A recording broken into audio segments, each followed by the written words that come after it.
بسم اللہ الرحمن الرحیم۔ حضرت سلیمان علیہ السلام پھر وہاں سے مایوس ہو کر شہر میں آئے اور یہاں پر بھی کھانے کی تمنا کی اور بہت جگہ کوشش کی، اتفاقاً یہاں بھی کسی نے بھی ان پر کچھ التفات نہ کی۔ پھر نوکری کی خواہش ظاہر کی لیکن کسی نے بھی نوکر نہ رکھا۔ پھر یہاں سے بھی بھوکے پیاسے نکل کر دریا پر گئے، مچھلی والوں کو مچھلیاں شکار کرتے ہوئے دیکھا۔ ان لوگوں سے کہا کہ تمام لوگ مجھ کو نوکر رکھ لو اور ہم تمہارا کام کریں۔ تب ماہی گیر نے ان کو 2 مچھلیاں دینی ہر روز مقرر کی اور نوکر رکھ لیا۔ آخر تمام دن گزرا، رات کے وقت 2 مچھلیاں پکڑی گئیں۔ یہی 2 مچھلیاں مزدوری میں ان کو ملی۔ ان میں سے ایک مچھلی بازار میں بیچ کر روٹی مول لے لی اور دوسری مچھلی کو تل کر روٹی کے ساتھ کھائی اور پھر شکر خدا بجا لائے۔ اسی طرح 40 روز تک اپنی روزی پیدا کر کے کچھ آپ کھاتے اور جو باقی بچتی وہ محتاجوں کو دیتے، اور پھر تمام رات عبادت میں مشغول رہتے اور توبہ استغفار کرتے۔ اور 40 دن صخرہ جن نے حضرت سلیمان علیہ السلام کے تخت پر بیٹھ کر بادشاہی کی، مگر آدمی اور جن کو اس کے طور و طریقہ سے کچھ معلوم معاملہ ہوا کہ یہ جن ہے، تخت پر بیٹھ کر سلطنت کر رہا ہے اور یہ حضرت سلیمان علیہ السلام نہیں ہے، مگر یہ راز ولی کسی سے ظاہر نہیں کرتے۔ اور آصف جن سلیمان علیہ السلام کا وزیر اعظم بڑا عقل مند اور ہوشیار تھا۔ جس دن وہ تخت پر بیٹھا اور اپنا حکم جاری کرنے لگا، اسی دن وہ آصف جن اس بات کا متلاشی اور متردد ہوا کہ آج 40 دن سے یہ شخص تخت پر بیٹھ کر حکومت کرتا ہے، کون ہے؟ اور یہ تو یقین ہے کہ یہ حضرت سلیمان علیہ السلام نہیں ہے۔ بالآخر آصف نے حضرت سلیمان علیہ السلام کی بیویوں سے جا کر پوچھا کہ آج حضرت سلیمان علیہ السلام کہاں ہیں؟ کیا تمہارے پاس تشریف لاتے ہیں یا نہیں؟ وہ یمینیہ خادمہ کو جس کے ہاتھ سے حضرت سلیمان علیہ السلام کام لیتے تھے، وہ بولی کہ آج 40 دن ہوئے ہیں، ہم لوگ حضرت سلیمان علیہ السلام کو نہیں دیکھتے ہیں اور نہ ہی ہمارے پاس تشریف لاتے ہیں، اور اپنی مہر بھی مجھ کو نہیں دیتے، شاید اور کہیں تشریف لے گئے ہوں یا نوع دیگر ہوا ہوگا۔ پس آصف بن برکیہ نے یہ سن کر یمینیہ سے کہا، بہت اچھا، میں ابھی معلوم کر لیتا ہوں۔ اسی وقت اس نے 40 آدمی توریت خواہوں کو بلا کر تخت گاہ میں لے جا کر توریت سب کے ہاتھ میں پڑھنے کے لیے دی۔ جب وہ لوگ توریت پڑھنے لگے تب وہ صخرہ جن جو تخت پر بیٹھا تھا یہ کلام الہی سن کر تخت پر نہ ٹھہر سکا اور وہاں سے بھی بھاگا، اور وہ خاتم یعنی مہر حضرت سلیمان علیہ السلام کی دریا میں ڈال کر چلا گیا۔ مرضی الہی سے ایک دن حضرت سلیمان علیہ السلام ان مچھلی والوں کی نوکری بجا لا کر تھکے ماندے دریا کے کنارے سو رہے تھے کہ اچانک سانپ آیا اور ایک سنہرا اپنے منہ میں لے کر ان پر ہوا کر رہا تھا۔ ایک مچھیرے کی بیٹی تھی اور وہ صاحب جمال تھی، ہر روز اپنے باپ کا کھانا دریا کے کنارے لایا کرتی تھی۔ اس نے حضرت سلیمان علیہ السلام کو دریا کے کنارے سوتا دیکھا اور دیکھ کر حیران ہوئی کہ ایک آدمی سوتا ہے اور ایک سانپ ان پر ہوا کرتا ہے اور سایہ کرتا ہے۔ وہ دختر دراصل بالغہ تھی۔ یہ حال دیکھ کر اس نے اپنے باپ سے کہا، اے ابا جان، مجھ کو تم اس شخص سے بیاہ دو تو بہت بہتر، اور میں اس کے سوا کسی دوسرے سے شادی نہ کروں گی۔ تب وہ ماہی گیر اپنی بیٹی کو لے کر حضرت سلیمان علیہ السلام کے پاس گیا۔ اس وقت حضرت سلیمان علیہ السلام سوتے تھے، ان کی آہٹ سے وہ جاگ اٹھے۔ اس شخص نے حضرت سلیمان علیہ السلام سے کہا، میں اپنی بیٹی تم سے بیاہ دوں گا۔ حضرت سلیمان علیہ السلام نے فرمایا، بھائی میں تو تمہارا نوکر ہوں اور میں نوکری کر کے پیٹ پالتا ہوں، اور مجھ کو روز مرہ 2 مچھلیاں اجرت حضور سے ملتی ہیں، انہی کو کھاتا ہوں۔ بتائیے کہ میں آپ کی بیٹی کی خوراک اور مہر کہاں سے دوں گا؟ یہ سن کر وہ بولا کہ میری بیٹی آپ سے مہر نہیں چاہتی ہے اور کھانے کو میں دیتا رہوں گا، یعنی کھانا میرے ذمہ ہے۔ بالآخر حضرت سلیمان علیہ السلام نے یہ بات اس کی قبول کر لی اور اس کے ساتھ اس کے مکان پر جا کر اسی کی بیٹی سے بیاہ کر لیا۔ پھر توبہ استغفار کر کے خدا کی عبادت میں مشغول ہو گئے۔ فی الجملہ اس صخرہ جن نے جو انگوٹھی حضرت سلیمان علیہ السلام کی دریا میں ڈال کر بھاگا تھا، اس انگوٹھی کو ایک مچھلی نگل گئی تھی، اور تمام مچھلیاں دریا کی اس انگوٹھی کے سبب سے اس مچھلی کی مطیع و فرما بردار ہو رہی تھی۔ دوسرے دن سب ماہی گیر حضرت سلیمان کو لے کر اس دریا میں جہاں انگوٹھی حضرت سلیمان علیہ السلام کی صخرہ جن نے ڈالی تھی وہاں مچھلی کے شکار کو گئے۔ اللہ کے حکم سے وہ مچھلی کہ جس نے انگوٹھی حضرت سلیمان علیہ السلام کی نگلی تھی وہ جال میں پکڑی گئی۔ پس مچھیرے نے اس مچھلی کو اور 2 اور مچھلیوں کو لا کر حضرت سلیمان علیہ السلام کی اجرت دی۔ پس حضرت سلیمان علیہ السلام نے ان تینوں کو لے کر ان میں سے 2 مچھلیوں کو بیچ ڈالا اور ایک مچھلی اپنی بیوی کے حوالے کی کہ اس کو ذبح کر کے صاف کرو۔ جب ان کی بیوی نے اس مچھلی کا پیٹ چیرا تو وہ انگوٹھی حضرت سلیمان علیہ السلام کی اس کے شکم سے نکل پڑی۔ اس کی روشنی سے سب گھر میں اجالا ہو گیا۔ مچھیرے کی بیٹی عجوبہ دیکھ کر بے اختیار پکار اٹھی۔ حضرت سلیمان علیہ السلام نے اپنی انگوٹھی پہچان کر اپنے ہاتھ میں پہن لی اور مرغان ہوا آ کر سر پر سایہ فگن ہوئے، اور جن و انسان جمیع و خلق ان کی ملازمت میں بدستور سابق آ کر حاضر ہوئی، اور ہوا نے تخت شاہی لا کر موجود کر دیا۔ پھر حضرت سلیمان علیہ السلام نے اپنی بیوی ماہی گیر کی بیٹی سے کہا کہ میں سلیمان ابن داؤد ہوں، اور تمام احوال اپنا دل سے آخر تک بیان کیا، اور اس وقت ہوا کو حکم کیا۔ تب ہوا نے حضرت سلیمان علیہ السلام کو تخت سمیت اپنے مکان خاص پر پہنچا دیا، اور جتنے ملازمان تھے سب نے آ کر حضرت سلیمان علیہ السلام کے سامنے دربار عام میں حاضری دی۔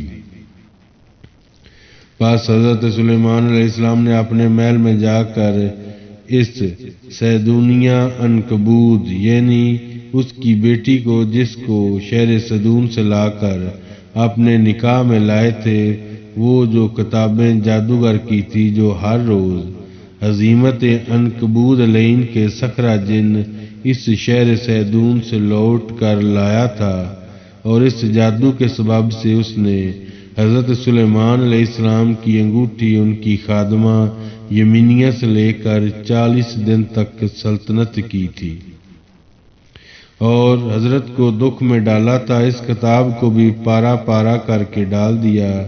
ایک روایت سے پتہ چلتا ہے کہ اس کتاب کے ٹکڑوں میں سے ایک ٹکڑا ہندوستان میں بھی پہنچا تھا۔ اس سے لوگ اب تک جادوگری کرتے ہیں۔ بعد اس کے حضرت سلیمان علیہ السلام نے صخرہ جن کو طلب کیا لیکن اس کو نہ پایا، اور تمام جنوں کو حکم کیا کہ ان لوگوں نے اپنی بھرپور کوشش کی لیکن معلوم نہ کر سکے۔ بہت کوشش کے بعد معلوم ہوا۔ پھر انہوں نے حضرت سلیمان علیہ السلام سے کہا، اے نبی اللہ، صخرہ جن آپ کے خوف سے بیچ سمندر کے جا کر چھپ گیا ہے اور بغیر کچھ ہیلا کیے اس کو پکڑ کر آپ کے پاس نہیں لا سکتے۔ اگر آپ کا حکم ہو تو ہم لوگ کچھ جھوٹ بنا کر اس سے جا کر کہیں تو ممکن ہے ہم لوگ اس کو پکڑ کر آپ کے حضور میں لا سکیں۔ یہ سن کر حضرت سلیمان علیہ السلام نے کہا، اچھا جاؤ۔ تب جنوں نے جا کر سمندر کے بیچ میں پکارتے تھے کہ اے صخرہ تو کہاں ہے؟ اب نکل آ۔ حضرت سلیمان علیہ السلام تو مر گئے ہیں۔ اور وہ یہ سن کر سمندر کے بیچ میں سے نکل آیا۔ پھر اس کو جنوں نے گرفتار کر کے حضرت سلیمان علیہ السلام کے پاس حاضر کیا۔ 40 دن حضرت سلیمان علیہ السلام نے اس کو عذاب قید میں رکھا اور بعد اس کے وہ شکنجے میں پتھر کیے ڈال رکھا۔ کہتے ہیں کہ اب تک وہ شکنجے میں پڑا ہے اور قیامت تک اسی طرح شکنجے میں پڑا رہے گا۔ پس اس کے بعد حضرت سلیمان علیہ السلام نے کئی برسوں تک حکومت کی اور بیت المقدس جو حضرت داؤد علیہ السلام نے بنایا تھا اس کو اور بھی بڑا کر کے بنوایا۔ پھر جنوں کو حکم کیا کہ اس کی دیواریں سنگ سفید کی بناؤ کیونکہ وہ خوبصورت معلوم ہوتی ہیں۔ تب بے موجب ارشاد ان کے جنوں نے ویسا ہی کیا اور ستون بھی اس کے 40 گز لمبے سنگ مرمر سے بنائے اور کواڑوں دروازوں کے آب نوش کے لگائے، اور ایک دروازے کا نام بھی باب داؤد اور دوسرے دروازے کا نام باب طوبہ اور تیسرے دروازے کا نام باب رحمت اور چوتھے دروازے کا نام بنی العربی نبی العربی آخر الزمان رکھا۔ اور اس کی چھت بھی سبا کی لکڑی سے بنوائی تھی اور دیوار اس کے سونے سے زرن 2 کی تھی، اور مسجد کے اندر قندیلیں چاندی کی لگائی تھی، اور قندیل میں تیل کی جگہ لال شپ تھا اور اس کی روشنی سے شب روشن ہو جاتا تھا۔ وہ گندک سرخ سے قندیلوں کو ترتیب دیا تھا ایسا کہ 3 کوس تک اس کی روشنی کی شعاع جاتی تھی۔ اور یہ بھی کہا جاتا ہے کہ وہی گندک سرخ کیمیا ہے وہ حضرت سلیمان علیہ السلام کو اللہ تعالیٰ نے عنایت فرمائی تھی۔ با اتفاق ایک روز حضرت سلیمان علیہ السلام گنبد کے دروازے پر جو شیشے سے بنایا تھا اپنا عصا ٹیک کے کھڑے تھے۔ خدا کے حکم سے ملک الموت حاضر خدمت ہو گئے۔ حضرت سلیمان علیہ السلام نے ان سے پوچھا کہ تم میری ملاقات کے آئے ہو یا میری روح قبض کرنے کو؟ یہ سن کر ملک الموت نے کہا، میں تمہاری روح قبض کرنے آیا ہوں۔ یہ سنتے ہی حضرت سلیمان علیہ السلام نے فرمایا، بہت اچھا، مجھے ذرا پانی پینے کی مہلت دو۔ اس کے جواب میں ملک الموت نے کہا، میں خدا کے حکم میں اب کچھ دیر نہیں کر سکتا ہوں، اور اب آپ کے پانی پینے کا حکم خدا بندی نہیں ہے۔ چنانچہ جیسا کہ حضرت سلیمان علیہ السلام عصا پر ٹکے کھڑے تھے اسی حیت پر ان کی جان قبض کر لی گئی۔ ایک روایت میں ہے کہ اسی طرح 1 سال تک حضرت سلیمان علیہ السلام کی لاش بے جان عصا کے ٹیکے سے کھڑی تھی، اور بعد روایات میں یوں بھی آیا کہ 2 مہینے تک ان کی موت کی خبر کسی کو نہ ہوئی۔ اور تمام جن اسی طرح بیت المقدس کا کام سر انجام دیتے رہے یہاں تک کہ عصا کو ان کا گن کھا گیا اور لاش زمین پر گر پڑی۔ تب لوگوں کو معلوم ہوا کہ حضرت سلیمان علیہ السلام اتنے روز سے بے جان کھڑے تھے۔ ان کے بعد تخت ان کا ہوا پر گیا اور وہ آدمیوں کی نظروں سے غائب ہو گیا، اور تمام جن افسوس کرتے ہوئے چلے گئے۔ اس میں حکمت حکیم کی یہ تھی کہ جن اپنی غیب دانی سے فخر کرتے تھے کہ ہم کو غیب کی بات معلوم ہے، اسی لیے اللہ تعالیٰ نے بطور آزمائش کے ان کو آزمایا۔ اگر وہ غیب کی بات جانتے تو حضرت سلیمان علیہ السلام کی موت کی خبر ان کو معلوم ہوتی اور پھر وہ ذلت میں نہ رہتے۔ پس خدا کی مرضی یہی تھی کہ جنوں کو حضرت سلیمان علیہ السلام کے مرنے کی خبر نہ ہو، ورنہ وہ سب چلے جاتے اور بیت المقدس کی تیاری نہ ہوتی، یوں ہی زیر تعمیر مرمت رہ جاتی۔ اللہ تعالیٰ قرآن مجید میں فرماتا ہے، بس جب فیصلہ کیا ہم نے اس پر موت کا تو پھر ہم نے نہ خبر کی اس کی موت کی کسی کو، لیکن کھاتا رہا اس کا عصا کیڑا، بس جب گر پڑا پھر معلوم ہوا جنوں کو۔ اگر وہ جن خبر رکھتے غیب کی بات تو رہتے ذلت کی تکلیف میں۔ اور دوسری روایت میں یوں بھی آیا کہ حضرت سلیمان علیہ السلام جنوں کے ہاتھ سے بیت المقدس بنواتے تھے۔ جب معلوم ہوا کہ موت آن پہنچی ہے، پھر انہوں نے جنوں کو عمارت کا پورا نقشہ تیار کر کے آپ شیشے کے مکان میں دروازے بند کر کے بندگی میں مشغول ہو گئے، اور بعد وفات 1 برس تک جن لوگ مسجد بناتے رہے، اور جب مسجد پوری ہو چکی تو عصا جس پر حضرت سلیمان ٹیک لگا کر کھڑے تھے گھن کھانے سے وہ گر پڑا۔ تب سب پر وفات حضرت سلیمان علیہ السلام کی معلوم ہوئی، اور جن آدمیوں سے غیب دانی کا دعویٰ کرتے تھے سب کے سب قائل ہوئے۔ بس میں اس واقعہ کو اسی پر اکتفا کرتا ہوں، واللہ اعلم بالصواب۔ بیان تولد حضرت مریم علیہ السلام۔ ایک روایت سے معلوم ہوتا ہے کہ حضرت زکریا علیہ السلام کے وقت میں بنی اسرائیل کی قوم میں حنا نام کی ایک عورت تھی، اور وہ بڑی ہی زائدہ اور متقی تھی، اور اس کے شوہر کا نام عمران ابن لاسان تھا، اور یہ حضرت سلیمان علیہ السلام کی اولاد میں سے تھی۔ اور یہ بھی بذریعہ روایت معلوم ہوتا ہے کہ اس حنا عورت سے پہلے ایک بیٹی پیدا ہوئی تھی اور اس کا نام اشیا تھا، اور وہ حضرت زکریا علیہ السلام سے بیائی تھی۔ اور بعد روایتوں سے معلوم ہوتا ہے کہ حنا کی بہن سے حضرت زکریا کا بیاہ ہوا تھا۔ غرض حنا جب آخری عمر میں حاملہ ہوئی تھی تو وہ بیت المقدس میں جا کر خدا کی بندگی میں مشغول ہوئی، اور پھر نظر مانی کہ یا رب، میرے پیٹ سے جو لڑکا پیدا ہوگا وہ میں نے تیری نظر کیا تاکہ وہ اس بیت المقدس کی خدمت کرے اور ہمیشہ تیری یاد میں لگا رہے، اور وہ دنیا کا کام نہ کرے۔ چنانچہ حق تعالیٰ سبحانہ فرماتا ہے، جب کہا عمران کی بیوی نے، نام اس کا حنا تھا، اے میرے پروردگار، تحقیق میں نے نظر مانی ہے واسطے تیرے کہ جو کچھ میرے پیٹ میں ہے آزاد کیا خدمت سے، پس یہ مجھ سے قبول فرما۔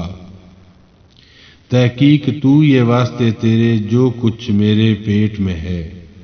ایک روایت میں یوں آیا کہ اس امت میں یہ دستور تھا کہ بعد لڑکوں کو ماں باپ اپنے حق سے آزاد کرتے اور اللہ تعالیٰ کی نظر دیا کرتے تھے، پھر تمام عمر ان کو دنیا کے کسی کام میں نہ لگاتے تھے، اور وہ ہمیشہ مسجد میں عبادت کرتے رہتے تھے۔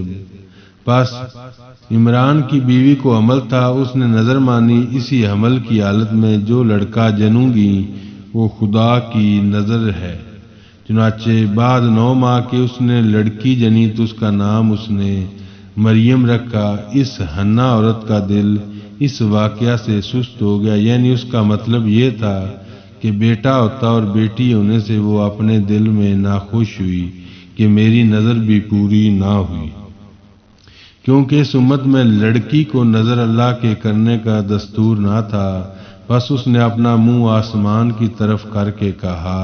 اللہ قرآن میں فرماتا ہے، پس جب اس کو جنا تو بولی، اے رب میں نے یہ لڑکی جنی اور اللہ کو بہتر معلوم ہے کہ جو کچھ جنا اور نہیں ہے مرد مانند عورت کے، تحقیق میں نے اس کا نام مریم رکھا ہے اور میں اس کو تیری پناہ میں دیتی ہوں اور اس کی اولاد کو شیطان مردود سے بچا۔